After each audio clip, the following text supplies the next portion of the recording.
I came to LA in '74. I left New York. The winters were too much for me because I'm from the islands, you know, and it was just a little too much for me to tolerate that cold. So I came here, and it was considerably warmer than the East Coast.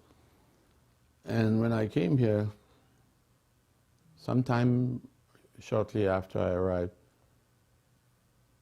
Tulsi Das was the president. And he announced in the morning that Prabhupada's coming to the airport. He didn't tell me to stay back. He called me and he said, Prabhupada's coming and I want you to lead the kirtan for Prabhupada. So that was like my heart's desire. So we all went in a big group, bigger group than New York, because this is New Dwarka. We went to the airport, and I was meditating on what I would do when Prabhupada, when I first see him, when he comes through the gate. So I thought I would begin singing his pranam mantras, Namo Vishnu Padaya. And then I would chant Jai Shri Krishna Chaitanya. And then I began to think of what melody of Hare Krishna I should chant. And I wanted to please him. Now, in those days, we didn't know so many melodies. Maybe half a dozen was as much as everybody else knew. We would just rotate these, you know, on Harinam or in the temple. So, but I remembered at that time, I thought of one of the melodies that everybody was singing. This particular melody, one brahmachari had told me that this melody, Prabhupada had given it to the devotees and told them that this was one of Bhaktisiddhanta Saraswati Thakur's, one of his favorite melodies. So at that moment I remembered being told that. And I thought, well, I don't know, I never heard anyone say this is Prabhupada's favorite melody. I didn't have a favorite melody that Prabhupada liked. But they say this one was Bhaktisiddhanta's favorite. So I thought, I'll sing this one, and he would like that. He'd be pleased, because it's his guru, you know. So I had it all fixed in my mind what I'm going to do while we're waiting, you know.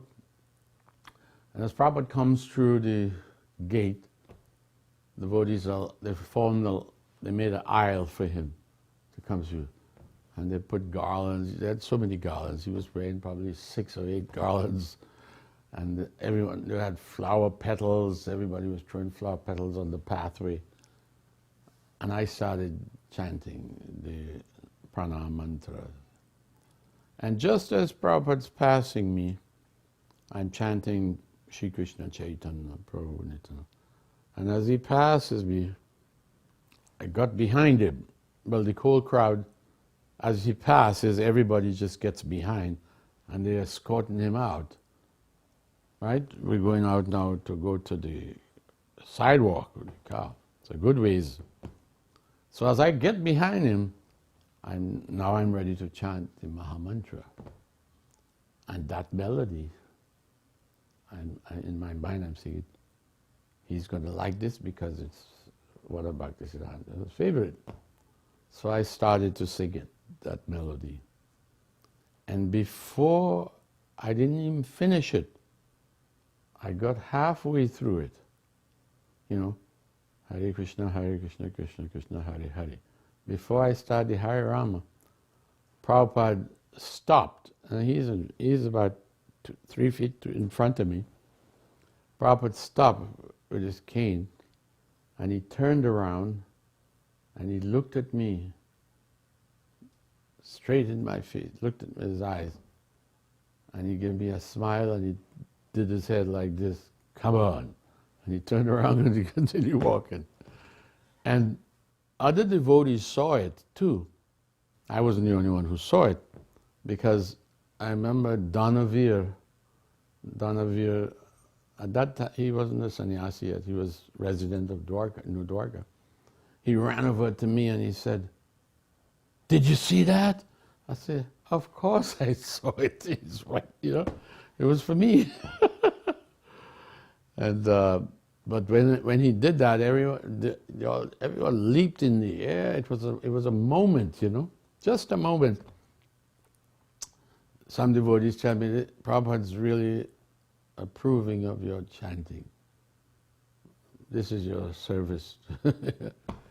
So I took it seriously like that, and I continued to chant for his pleasure. I would say to the devotees, I don't chant. I never chant to become popular or for fame or anything. That came as a byproduct. I was chanting to please him and to please the devotees, the Vaishnavas. But that came. And still to this day, I just chant for his pleasure.